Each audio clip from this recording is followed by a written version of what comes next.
Plastic surgery is a field that was born out of wartime. The soldiers were now able to survive the battlefield, but left with some very devastating injuries to the face. And it was, in fact, maxillofacial surgeons who had the courage and the innovation to take that on, like Kazanjian, Robert Ivy, Harold Gillies, Vilray Blair. There was nothing that existed like that before. They basically established an entire new field of surgery that didn't exist. And that's what we understand to be modern plastic surgery. Robert Ivy, for example, he established one of the first plastic surgery programs in Philadelphia, which is where I trained not that long ago. But now it's time that we continue with innovation. It's up to us to really push the envelope and establish a new standard. And what I think that movement is headed towards is respecting the principles, but now we're applying a new piece of aesthetics.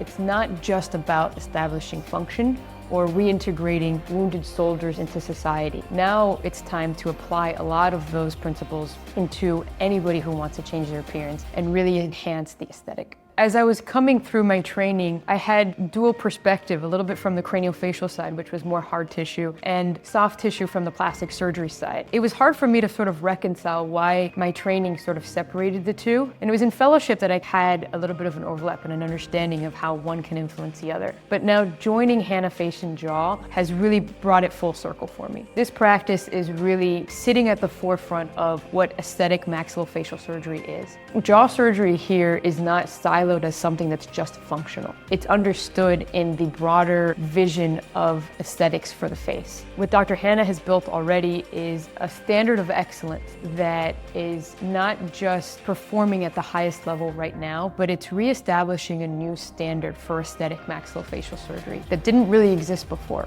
Understanding that the bony skeleton is the scaffold of the face, that really opens up a whole world of opportunities to change the framework of the face so that soft tissue and redraping can be permitted. Now that we're able to recombine those two, that's the future.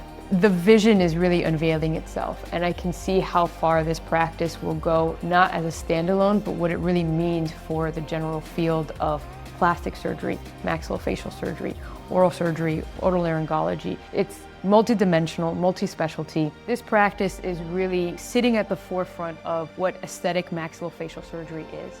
This practice is going to be a major disruptor in what this new field can do and how surgeons for many years to come will consider the way that bone should and can be moved in order to achieve the aesthetic result that you're looking for. Being in this practice is essentially feeling like I'm living my dream, and now those expectations are being surpassed.